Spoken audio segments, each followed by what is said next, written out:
Baik, selamat berjumpa kembali dengan kami dalam mata kuliah model pembelajaran seni rupa.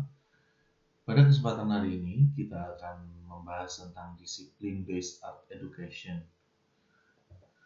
Dari kata-katanya, mungkin Anda sudah bisa membaca kira-kira materi ini kita akan arahkan kemana, akan mengarah kemana. Art education tentu saja Anda sudah memahami bahwa education adalah pendidikan, kemudian art adalah seni murni. Kemudian disiplin based adalah berbasis disiplin. Maksudnya berbasis disiplin itu bukan kedisiplinan, namun berbasis disiplin keilmuan. Ya, kita akan mempelajari tentang disiplin based art education atau yang disingkat sebagai DBAE atau DBAE dalam bahasa Indonesianya. Nah, pada pertemuan hari ini kita akan mengawalinya dari sejarah DBAE atau Discipline Based Art Education. Menurut beberapa rujukan, konsep ini dilandasi oleh atau diawali oleh sebuah institusi seni bernama Getty Center. Ini mirip museum atau mungkin lebih tepat dikatakan sebagai art space gitu ya. Art space versi Amerika ya.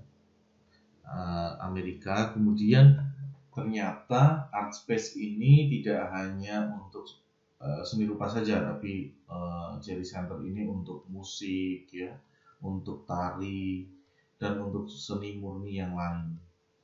Nah, tempatnya mirip dibuat formatnya itu mirip mungkin Taman Iptex ya, Taman Iptex Jakarta, mirip seperti itu. Jadi banyak teori-teori yang dibuat di sini khususnya untuk membuat pembelajaran seni murni ya, seni murni menjadi lebih menarik lagi.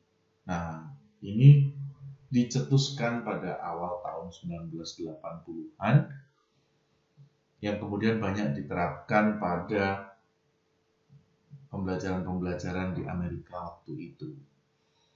Nah, disiplin based art education merupakan rangka konsep dan pendekatan ke arah menstrukturkan pembelajaran seni agar lebih teratur dan sistematik. Nah, jadi pembelajaran seni itu tidak melulu sifatnya itu hanya rekreatif saja. Namun di sini pendidikan seni itu harus mulai teratur dan sistematik. Nah, pendidikan seni yang sistematik itu yang seperti apa? Pendidikan seni yang mengedepankan atau mengetengahkan kedisiplinan atau mempelajari sesuatu secara disiplin ilmunya dengan sungguh-sungguh gitu ya. Jadi memang ada teorinya, memang ada pembelajaran yang serius di balik itu. Jadi bukan hanya sifatnya rekreatif saja. Nah, menurut Young dan Adam yang Anda bisa lihat sendiri di catatan kaki ini, nanti Anda bisa lihat pada buku mereka melalui Mendeley. Nah, tentu saja sebagai sebuah metode, DBAE ini memiliki sebuah perjalanan yang tadi disebutkan 1980. DBAE ini menggunakan teknik konvensional, membahas seni secara teknikal saja, membahas bagaimana cara membuat karya seni, bagaimana sejarah itu terjadi tanpa memiliki kandungan kritisisme, tanpa memberikan kebebasan berpikir, tanpa memberikan kebebasan dalam berkarya. Jadi ini semua tidak ada di zaman 1980. Kemudian pada tahun 1990 DBAE kemudian menggunakan konsep-konsep modern, yaitu pembebasan berekspresi, respon berpikir kreatif, dan memproduksi seni melalui studio praktikum secara lebih bebas, secara lebih ekspresif gitu ya. Jadi DBAE tahun 1980 itu belum semaksimal DBAE tahun 1990. Nah, fokus DBAE sebenarnya adalah untuk mengajarkan kunci dari pengajaran seni, ya, dengan menemukan struktur disiplin dan mewakili prinsip-prinsip yang mendasarinya, sehingga mahasiswa atau siswa-siswa yang mempelajari perkuliahan atau pembelajaran itu nanti dapat memahami. Nah, tentu saja agar paham diperlukan sebuah bentuk pembelajaran yang menarik dan mudah dipahami. Untuk itu, DBAE ini harus memiliki struktur disiplin yang mewakili prinsip-prinsip ilmu dan memiliki bentuk pembelajaran yang menarik. Nah, teori DBAE ini sebenarnya diawali oleh atau dipengaruhi oleh seorang pemikir dari Jerman bernama Jerome Bruner tahun 1960 sampai tahun 1977. Dia memiliki argumen bahwa sebenarnya fondasi dari semua subjek mungkin bisa diajarkan pada semua lapisan dan semua bentuk gitu ya. Jadi semua pembelajaran itu tidak ada tabunya, bisa dipelajari oleh si A, si B, si C, meskipun dengan kadar umur yang berbeda, dengan background yang berbeda. Ya, jadi kalau selama ini Anda berpikir bahwa karya seni itu hanya bisa dipelajari oleh mahasiswa seni atau murid seni, itu salah besar, karena sebenarnya pendidikan seni itu bisa dipelajari oleh siapapun. Nah, ini menurut Jerome Bruner. Nah, apa saja asas utama dari disiplin based art education? Ya. Yang pertama adalah produk seni. Ya, kita berbicara tentang seni tanpa adanya sebuah produknya, tidak ada karyanya, maka kita sama saja bohong gitu ya. Maka sebelum kita membicarakan seni harus ada karya seninya terlebih dahulu. Untuk itu pada proses DBAE ini yang pertama adalah karya seni. Karya seni ini bisa diteliti. Jadi seseorang yang mempelajari karya seni itu bisa diteliti, dan diteliti bukan cuma ketika karya seni sudah siap, tetapi juga bagaimana prosesnya. Ya, jadi pembelajaran DBAE itu bisa diaplikasikan pada produk seni atau pembuatan karya seni. Jadi ketika Anda nanti membuat mata kuliah atau membuat mata pelajaran atau mengampu mata pelajaran menggunakan metode DBAE, Anda bisa menggunakan cara memproduksi seni gitu ya.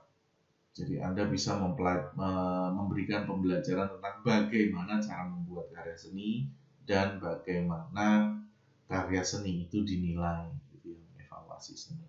Kemudian berikutnya, pembelajaran DBAE bisa juga dilihat dari sudut pandang sejarah. Jadi Anda bisa menggunakan teknik DBAE dalam mata kuliah atau mata pelajaran sejarah seni. Misalkan Anda ingin menjelaskan tentang sejarah Leonardo da Vinci,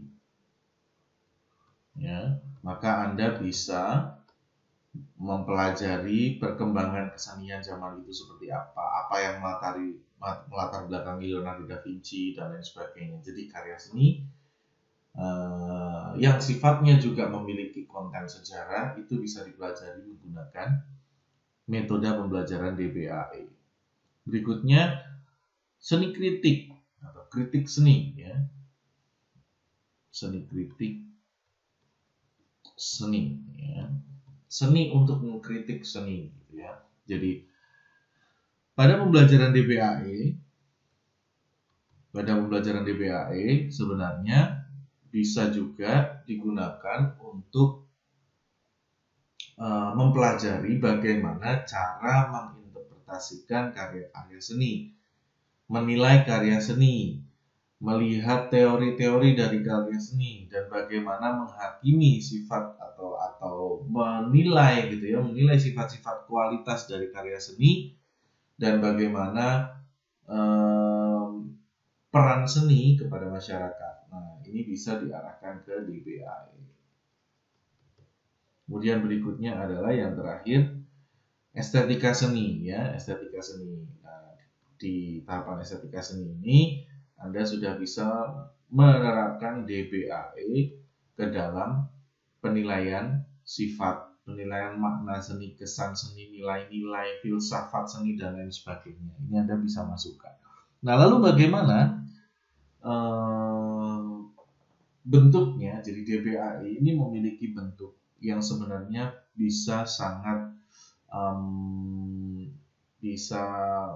menarik gitu ya, bisa sangat diterapkan pada konteks pembelajaran apapun di seni rupa. DBAE bisa diarahkan kepada historia, pada pembelajaran historis gitu ya, bisa pada pembelajaran historis. Kemudian bisa diarahkan juga pada pembelajaran kritik, bisa diarahkan pada pembelajaran kritik ya, historis, kritik, bisa diarahkan pada pembelajaran estetika, dan bisa diarahkan pada pembelajaran produksi. Jadi sebenarnya pola DBAE ini bisa diajarkan untuk hampir semua mata pelajaran seni yang ada di sekolah-sekolah. Kemudian berikutnya kita bisa melihat di sini ada dua bentuk cara pembelajaran DBAE ya. Bentuk yang pertama adalah bentuk yang sifatnya konten. Bagaimana menggiring siswa untuk mempelajari DBAE secara konten, yaitu menggunakan, jika Anda mempelajari bentuk estetik karya, Anda harus memulai atau menilai dari experience-nya, dari pengalamannya, menilai karya seninya, menilai intensinya, tujuannya, menilai value-nya atau nilai itu sendiri gitu ya. Untuk menerapkan DBAE pada kritik seni, Anda bisa mengedepankan subject matter-nya, kontennya, artinya, justifikasinya atau penilaian justifikasi, lebih ke penghakimannya gitu ya. Kemudian jika Anda ingin menerapkan DBAE menggunakan konsep yang sifatnya ke kontennya, maka Anda mengarahkan sejarah pada segi atribusinya, ikonografinya, provenance-nya, fungsinya, dan lain sebagainya. Dan yang terakhir, jika Anda ingin menerapkan produksi pada kontennya, maka Anda harus memberikan pembelajaran tentang orisinalitas berkaryanya, teknisnya, craftsmanship-nya, kerajinannya, prosesnya, dan lain sebagainya. Nah,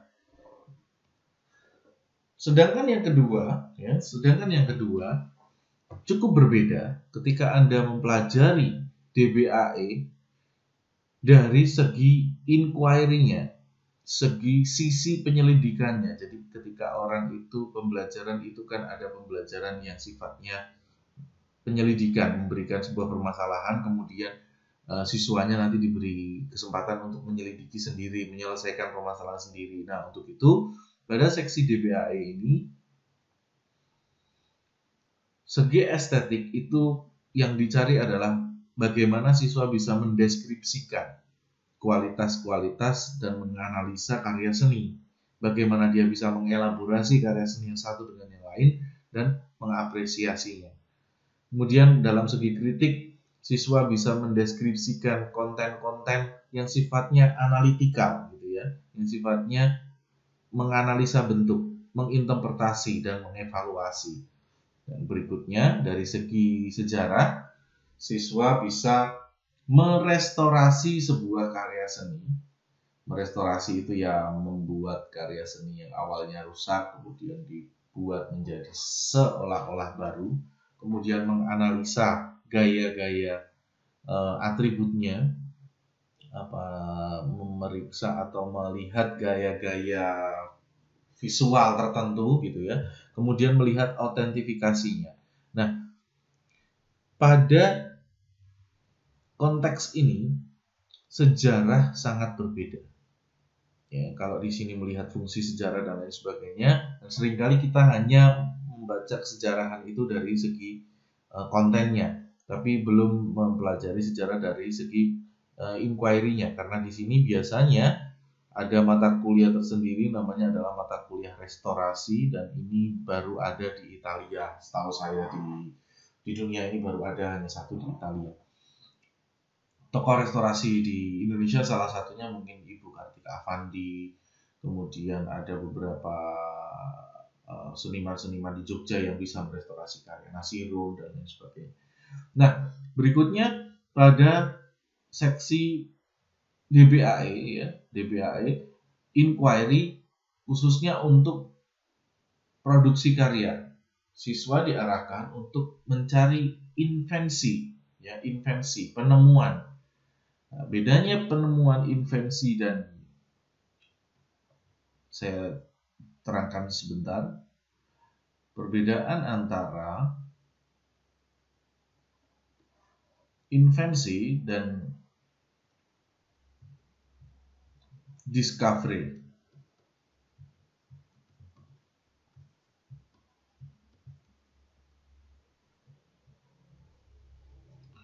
Jadi kedua-duanya adalah sama-sama temuan. Namun jika invensi itu adalah temuan yang dulunya belum ada, kemudian ditemukan. Kalau discovery dulunya sudah ada, kemudian ditemukan. Misalkan invensi menemukan bohlam lampu. Nah, itu adalah invensi. Tapi ketika seseorang menemukan sebuah benua, maka itu adalah discovery. Gitu kira-kira. Ya, begitu saja yang bisa saya ajarkan. Maaf sebelumnya masih ada satu lagi. Yang terakhir adalah creation of work exhibition. Jadi jika pada tahapan DBAE awal itu adalah berkarya seni itu harus hanya mengedepankan proses dan kerajinannya, craftsmanship-nya, maka pada inquiry ini yang dikedepankan adalah kreasi dan bagaimana cara memamerkannya. Ya, baik, mungkin itu saja yang bisa kami berikan pada materi hari ini. Semoga kita bisa bertemu pada kesempatan yang lain.